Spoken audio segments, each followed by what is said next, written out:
دین و دیندار دین و دیندار هاتنە نەگۆ خزمەت کێشتەڕە بکەن، هاتنە گوتە ببێ خزمەت کارێوان، نەهاتنە گۆڕەیە خۆداکی و ئیلاکی شانی بدن، هاتنە گۆڕەیە خۆشانی تە بدن تچلۆ ببێ کۆلێوان. دین و دیندار هاتنە گۆ کۆنتڕۆلا خۆ و مراقەبەخوا لەسەرتە و لەسەر ماڵباتە تە بکن گۆ بێیوان تنکار بێگاوە خۆ باوێشێ. هەگەر تزەوجیژی گۆ زەواجاتە نایە قبولکردن گۆ نەبگۆتنێوان بێ. هەگەر بافکیتە دایکێکتە مریکیتە ئەمرێ خۆدێ کرد تڕەحملوانە بێ حەدات وانەینێ چەند گۆتنێ خۆی ڤاڵە لەسەروی مریێتە نەبێژن.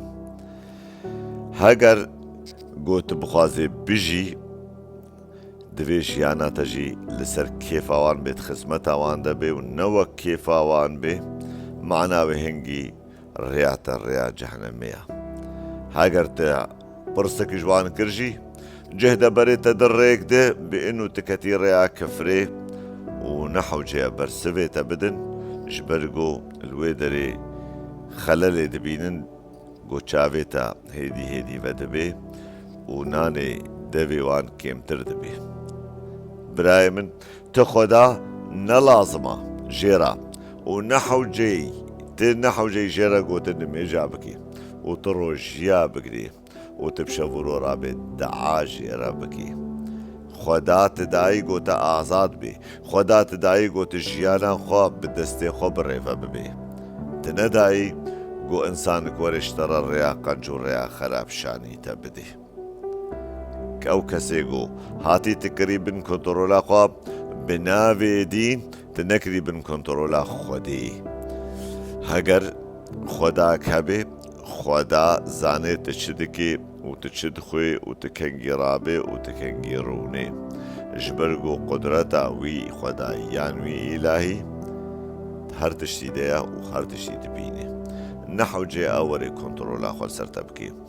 Gotina pêşî gotina dawî ya dîndara, xwarina xweş ya dîndara, jiyana xweş ya wî dîndariya ew ê got kontrola xwe ser serê te kê bi navê dîn.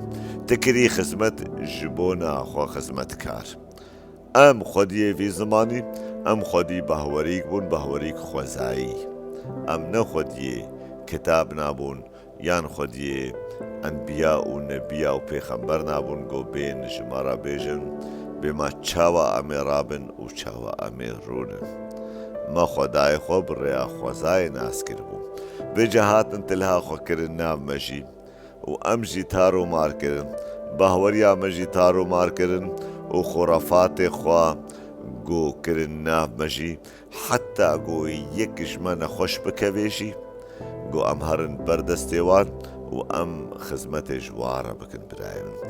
Ew nexweşîna me jî got rehet nabe heta got newin çend gotina û çend niviştkê xwe vala ji me re çê nekin. Yan em bikin bi serê zarokê xwe yan em wan nivişta bi xwe vekin ew şte galîk û megalîkê beşerî got beşer çêkirine birayê min. Ti kitabê jem Xwedê nehatine û tu gotin jî jem Xwedê nehatine. Ti kesî ne Xwedê dîtiya, ti kesî Xwedê nebînaya. Ev tiştê got dixwînê got tu dixwînê însanî zane di dema xwe de ji te re nivîsandine û bi hezarê sala got dihêjî behwer dike û qenaeta te bi gotinê wan tê lê tu nekarî li ser çax û wextê wan tu jiyana xwe bikî. Heger tu bilo xwedî wê behwerî û qenaeta te wan kitabatê cara dijî min gotibû eyn wek wan bijî çilo wan jiyana xwe derbas kir. Silav û rêz ji bo ne her însanekî birêz dîn yanî dîn dibe har dibe. Rêya dîn rêya dînbûneya rêya têkçûneya rêya got tê bibe kole ji bo na çend kesa ew kesê got muraqebê û kontrolê xwazin li ser te û heyata te bikin. Jiyana te dibin emrê wan debe, çûn û hatina te dibin emrê wan debe, danûstandina te dibin emrê wan debe. Wek kamîrakê li ser serê te sekinîne dengê te dikin û te dibînin û zanin tu çekê û tu çi nakê bes ji bo na xizmeta wan.